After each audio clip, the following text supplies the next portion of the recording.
నమస్తే welcome to our channel.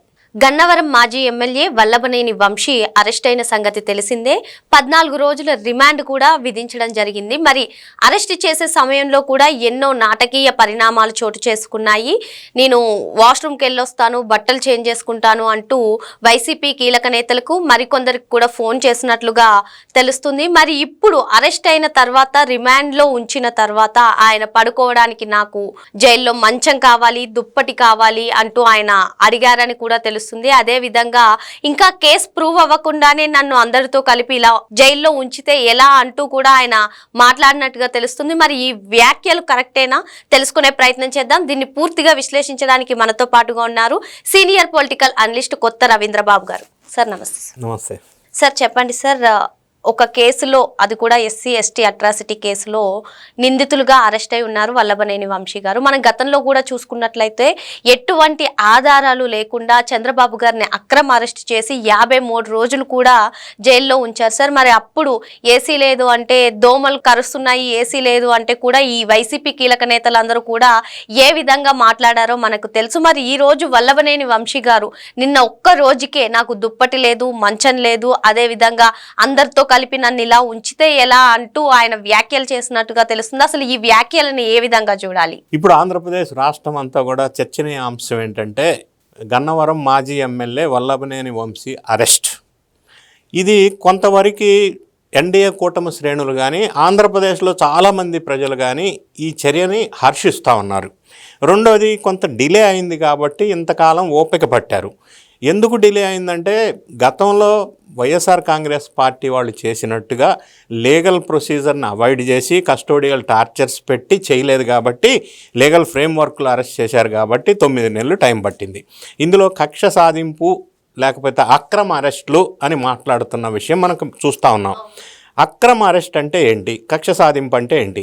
9 నెలలు wait చేసి ప్రొసీజర్ ప్రకారం ముందుగా నోటీస్ ఇచ్చి అరెస్ట్ చేయటాన్ని అక్రమ అరెస్ట్ అంటారా? నోటీస్ ఇచ్చినా కూడా నోటీస్ ఇవ్వలేదనే ప్రచారం కూడా చేస్తున్నారు సార్. వాళ్ళ ఇంట్లో నోటీస్ ఇచ్చారు, ఏది భార్యకు కూడా నోటీసులు ఇచ్చినారు. ఎస్, హైదరాబాద్లో వాళ్ళ ఇంట్లో అపార్ట్మెంట్లో నోటీస్ ఇచ్చారు. నోటీస్ తీసుకున్న తర్వాత మళ్ళీ బాత్రూంలో డ్రెస్ చేంజ్ చేసుకొస్తానని వెళ్ళటం జరిగింది. 1 గంట సేపటి దాకా పోలీసులను వెయిట్ చేయించారు. ఇది విషయం పోలీసులు చెప్పారు. వెయిట్ చేయించిన సందర్భంలో ఆయన ఎవరికి కాల్ చేశాడు, ఆ పార్టీ శ్రేణుల్లో పెద్ద మనుషులకు ఎవరికి కాల్ చేశాడు, అవన్నీ కాల్ డేటాలో బయటకు వచ్చే అంశం తర్వాత వస్తుంది. అది ఎవరెవరు చేశారనేది ఇప్పుడు ఊహాగానాలు మనకు అందుతూ ఉన్నాయి. సో ఆ తర్వాత శ్రేణులంతా ఏదో రెచ్చగొట్టే కుట్ర ఏమన్నా పన్నాడా అనేది కూడా కొంత చర్చనీయాంశం జరుగుతుంది. అది ఫోన్ కనుక పోలీసులు ఫోన్ సీజ్ చేసి ఇవ్వమని అడిగారు. ఆ ఫోన్ కనుక పోలీసులకు వస్తే అందులో కాల్ డేటా కనుక పరిశీలించినట్టయితే అరెస్ట్ వెనక ఎవరికి ఇన్ఫామ్ చేశాడు, ఎవరిని ఏం చేయమని ప్రోత్సహించాడు, ఏ కుట్ర కోణం పన్నాడు, దాని వెనక ఎవరు సపోర్ట్ చేస్తా ఉన్నారు, ఇవన్నీ అంశాలు వెలుగులోకి వస్తాయి. సో ఇప్పుడు ఆయన అరెస్ట్ చేసినప్పుడు ఆ విధంగా విజయవాడ తీసుకొచ్చినప్పుడు పోలీస్ స్టేషన్స్లో 8 hours కృష్ణలంక పోలీస్ స్టేషన్లో ఆయన్ని క్వశ్చన్ చేసి ఇన్వెస్టిగేషన్ ప్రాథమిక విచారణ చేశారు. అందులో చాలా వరకు కూడా ఆయన నాకు తెలియదు అనే సమాధానం వచ్చింది. యథావిధిగా ఈ మధ్యకాలంలో ఆంధ్రప్రదేశ్లో వైఎస్ఆర్ కాంగ్రెస్ పార్టీ శ్రేణులు అరెస్ట్ అయినప్పుడు వాళ్ళ అధినాయకత్వం చెప్పిందో లేకపోతే అదుర్స్ సినిమాలో ఎన్టీ రామారావు చెప్పాడో తెలియదు కానీ తెలియదు, మర్చిపోయా, గుర్తులేదు. సో ఇదే పద్ధతి. వైసీపీ కీలక నేతలే అంటున్నారు సార్. ఆ వైసీపీ హయాంలో ఎవరైతే అధికారులు వాళ్ళకు సపోర్ట్ చేశారో వాళ్ళు కూడా ఇవే ఆన్సర్స్ చెప్పడం మనం చూసాం సార్. అంటే అంత యథారాజా తదా ప్రదా, అదే కదా, అందులో వాళ్ళు చేసిందే అధికారులు కూడా చేస్తున్నారు మీరు అన్నట్టు. ఇదొక వాళ్ళు ప్రిన్సిపల్ పెట్టుకున్నారు, అయి ఉండొచ్చు. పోలీసులు తీసుకొచ్చినప్పుడు స్టేషన్లో కూడా సహకరించలేదు.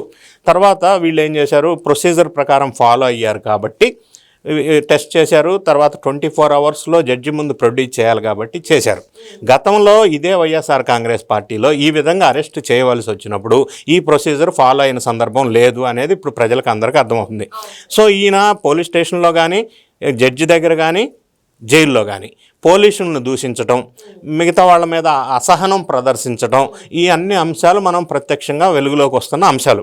ఇవన్నీ ఎందుకు జరిగినాయి అనేది కొంత విశ్లేషణ ఏమొస్తా ఉందంటే, ఈయన ఫోన్లో ఎవరితో అయితే మాట్లాడాడో ఆ పెద్ద మనుషుల పేర్లు బయటికి రావాలా, వాళ్ళను విధ్వంసం చేయండి అని ఏమన్నా అడిగాడా, వాళ్ళు చేస్తాము అన్నప్పుడు వాళ్ళు సహకరించలేదా, వాళ్ళు ఎవరు ఎందుకు సహకరించలేదు, ఎవరితో మాట్లాడాడు, దాని వెనక ఎవరు పెద్ద మనుషులు ఉన్నారు అనేది ఫోన్ ద్వారా బయటకు వస్తుంది. ఇప్పుడు జైల్లో పెట్టిన తర్వాత, సక్రమంగా జైల్లో పెట్టిన తర్వాత తర్వాత వీళ్ళు అంటున్నారు అక్రమ అరెస్ట్ అంటారు. అక్రమ అరెస్ట్ అంటే ఇప్పుడు ఇష్యూ ఏంటి, 2023లో గన్నవరం తెలుగుదేశం పార్టీ మీద విధ్వంసకాండ జరిగింది. అన్ని సీసీటీవీ ఫుటేజెస్ ఉన్నాయి. ఆఫీస్ అంతా విధ్వంసం చేశారు. బయట పార్క్ చేసిన 8 కార్లను ధ్వంసం చేశారు. ఆ టైంలో పట్టాభి తెలుగుదేశం నాయకులు వస్తే ఆయన్ని కూడా అక్రమంగా ఉల్టా అరెస్ట్ చేశారు. ఇవన్నీ సాక్ష్యాలు ఉన్న విషయం వాస్తవం. దీని మీద టోటల్ 88 మంది అక్యూజ్డ్ ఉన్నారు.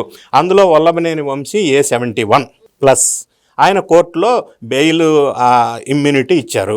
బెయిల్ ఇచ్చారు కాబట్టి ఈ నెల ఫిబ్రవరి 20వ తారీఖు బెయిల్ మీద విచారణ ఉంది. అప్పటి వరకు అరెస్ట్ చేయొద్దు అని ఆయన ఇమ్యూనిటీ పొంది ఉన్నాడు. ఇది ఈయన ఇలాగే ఉంటే ఆ కేసులో ఆయన అరెస్ట్ చేసేవాళ్ళు కాదు. అక్రమ అరెస్టులు చెయ్యరు కాబట్టి ఎన్డీఏ గవర్నమెంట్. కానీ ఈయన క్రిమినల్ బ్రెయిన్కి, ఆ క్రిమినాలిటీకి, ఆ కన్నింగ్ నేచర్కి నిలువుటద్దం ఆయన తవ్విన గొయ్యిలోనే ఆయన పడాల్సిన అవసరం ఏర్పడింది. ఎవరైతే కేసు పెట్టారో సత్యవర్ధన్ అనే అతను కిడ్నాప్ చేయటం, టార్చర్ చేయటం, బెదిరించడం, ప్రలోభాలకు లోపడటం, రకరకాల అంశాలు చేసేయటం వల్ల ఈ కేసు నంబర్ 86/2025 ఇందులో నాన్ బెయిలబుల్ సెక్షన్స్తో కేసు పెట్టడం జరిగింది. సెక్షన్ 140 కానీ, సెక్షన్ 305 కానీ, సెక్షన్ 381 కానీ, అట్రాసిటీ కేసు కానీ అన్నీ కూడా నాన్ బెయిలబుల్ సెక్షన్స్. ఇందులో బెయిల్ వచ్చే అవకాశం లేదు.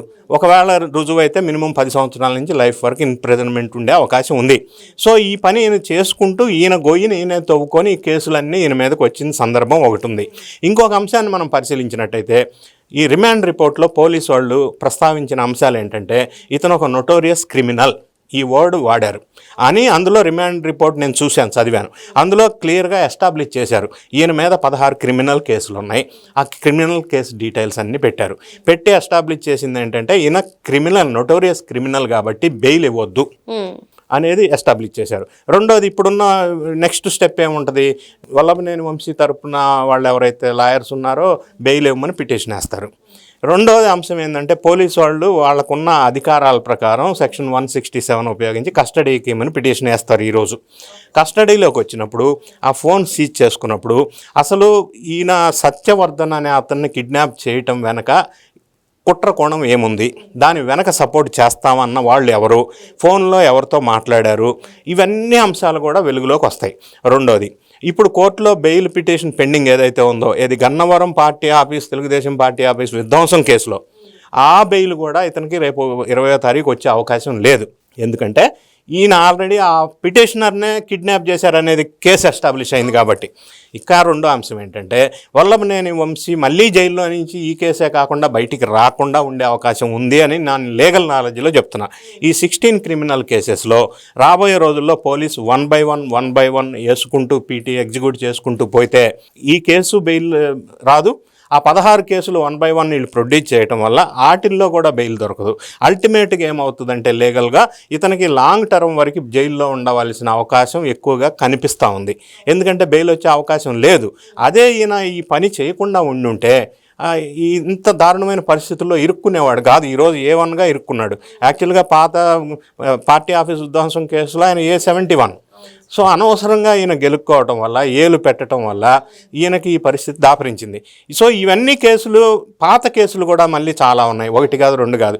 అది అక్రమ సంపాదన కావచ్చు, భూములు లాక్కోవటం కావచ్చు, గ్రావెల్ తవ్వకాలు కావచ్చు, ఇసుక తవ్వకాలు కావచ్చు, జగనన్న కాలనీలో మోసాలు కావచ్చు, లేదా 2019 ఎన్నికల సందర్భంలో అన్నిటికంటే పరాకాష్ట ఏంటంటే పేదలకి పట్టాలు ఇస్తున్నట్టుగా కొన్ని పట్టాలు ఫోర్జరీ చేసి తహసీల్దార్ సంతకాన్ని ఆ పట్టాలు పేదలకు ఇచ్చారు.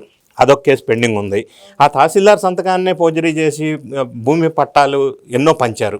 సో ఇది ఫోర్జరీ కేసు అవుతుంది. ఇట్లాంటివి చెప్పుకుంటూ పోతే ఆ ఊర్లోనే ఎవరితో ఒక 9 ఎకరాల పొలం ఉంటే సీజ్ చేసుకున్నారు. అక్కడున్న ఇండస్ట్రీస్ దగ్గర, కాంట్రాక్టర్స్ దగ్గర డబ్బులు వసూలు చేశారు. ఇప్పుడు ఈ కేసులో అరెస్ట్ అయిన తర్వాత పిటిషన్స్ అన్నీ ఎక్కువ ఫైల్ అవుతూ ఉన్నాయి, పోలీసులకు వచ్చి ఓపెన్ అవుతూ ఉన్నారు. ఇంతకుముందు అంటే భయపడ్డారు. ఇవన్నీ బయటికి వెలుగులోకి రావటం వల్ల ఇప్పుడున్న 16 క్రిమినల్స్ కేసులే కాకుండా ఇంకా కేసుల సంఖ్య పెరిగే అవకాశం ఉంది. సో ఈ విధంగా మనం ఓవర్వ్యూ చూసుకున్నట్టయితే కేసు అక్రమం కాదు అనేది నేను చెప్తాను. ఎందుకంటే వీళ్ళు ఇంత ప్రాసెస్ ప్రకారం ఫాలో అయ్యారు. గతంలో రఘురామకృష్ణరాజునో, అచ్చెన్నాయుడునో, ఇంకొకరినో టార్చర్ చేసి అనధికారంగా అరెస్ట్ చేసి చంద్రబాబు నాయుడు గారిని కావచ్చు, వాళ్ళు వైఎస్ఆర్ కాంగ్రెస్ పార్టీ గవర్నమెంట్ చేసిన అక్రమ అరెస్టులు వీళ్ళు చేయలేదు అనేది ఈ కేసు ఎగ్జాంపుల్. అందుకే 9 నెలలు టైం పట్టింది. ఏదేమైనా ఈ విషయాలన్నీ బయటకు వచ్చినప్పుడు అప్పుడు మిగతా పెద్ద మనుషులు కూడా వెలుగులోకి వస్తారు. ఈయనకి బెయిల్ వచ్చే అవకాశం ఉండదు అని నేను అనుకుంటున్నా. ఆ ఫోన్ కనుక సీజ్ చేసినప్పుడు కస్టడీలో మరిన్ని విషయాలు తెలిసే అవకాశం ఉంది. ఇంకా కొంతమంది పెద్ద మనుషులు కూడా ఇన్వాల్వ్మెంట్ ఉండవచ్చు అని నేను అనుకుంటున్నా. మరి మొత్తానికి వల్లభనేని వంశీ ఫోన్ కనుక సీజ్ చేస్తే అందులో సంచలన విషయాలు వెలువడతాయని, ఇంకా ఆయనకు బెయిల్ వచ్చే అవకాశమే లేదని చెప్పి సార్ చెప్తున్నారు. Thank you sir. నమస్తే.